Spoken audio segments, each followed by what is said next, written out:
Lord, I lift your name on high. Lord, I love to sing your praises. I'm so glad you're in my life. I'm so glad you came to save us. You came from heaven to earth to show the way, from the earth to the cross, my debt to pay. From the cross to the grave, from the grave to the sky, Lord, I lift your name on high.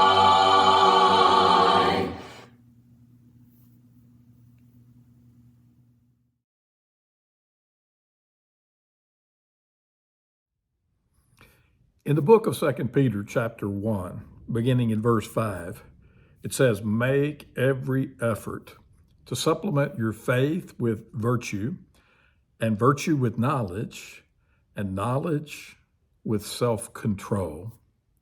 I'd like to talk with you for a few minutes about self-control as we spend this time together. You know, in your computer keyboard, you not only have the normal keys, letters, and numbers, but you also have specialty keys like the shift, which allows you to capitalize letters. Well, the one I want to talk about is control.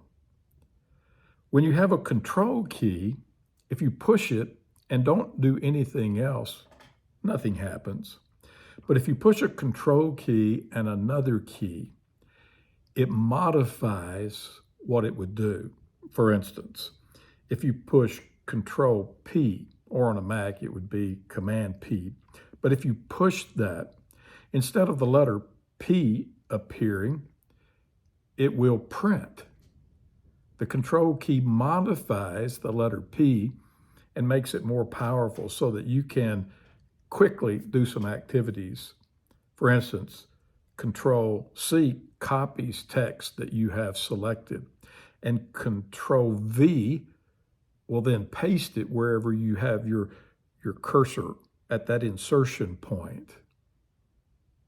When we look at the control key, it gives you more control. It makes other keys more powerful. It does positive modification. And I think about self-control that way. Control. That's what we need in order for our lives to be effective and fruitful.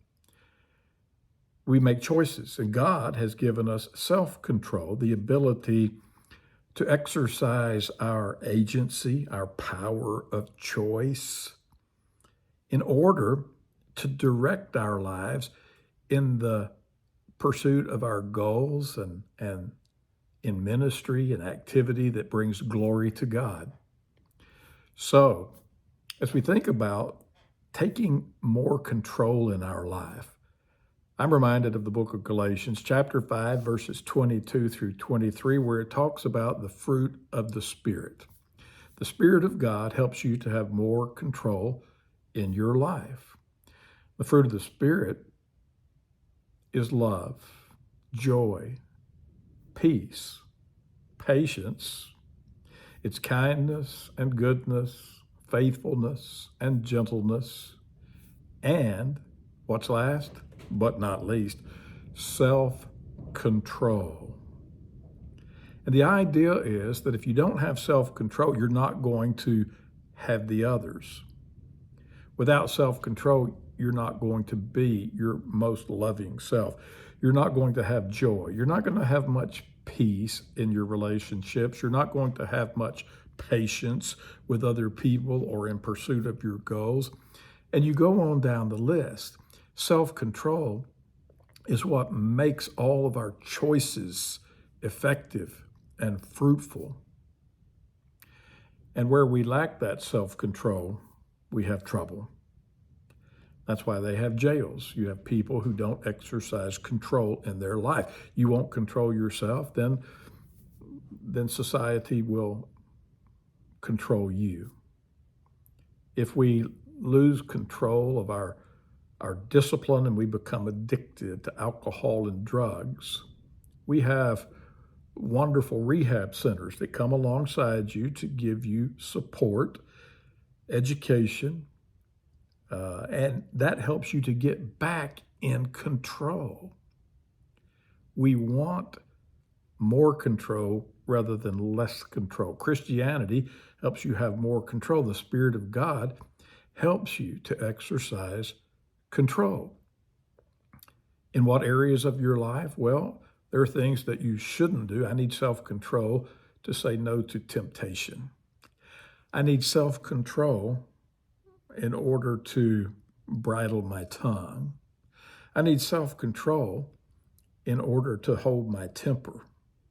Self-control can keep me from doing the negative and hurtful things that aren't helpful to me and certainly don't help other people. On the other hand, I need this positive self-control that allows me to set goals and then to pursue them. I need the self-control that's going to help me develop spiritual disciplines so that on the first day of the week, I control whether I get out of bed. I control whether I faithfully assemble with the saints. On a daily basis, I control whether I read my Bible. I control whether I'm going to spend some time in prayer. Exercising control with the things you won't do and the things that you know you need to do is one of the keys to enjoying the most abundant life possible. Self-control is preferable. Some people, I think, fear it's not possible. But Jesus tells us through Paul in Philippians 4:13, I can do all things through Christ who strengthens me. He strengthens my self-control, my self-discipline. And so, if you want a more joyful life, you want a more effective life that will glorify God, bless others, and be joyful for you, what do you need? Self-control. God bless. You came from heaven to earth to show the way, from the earth to the cross, my debt to pay, from the cross to the grave, from the grave to the sky. Lord, I lift your name on high.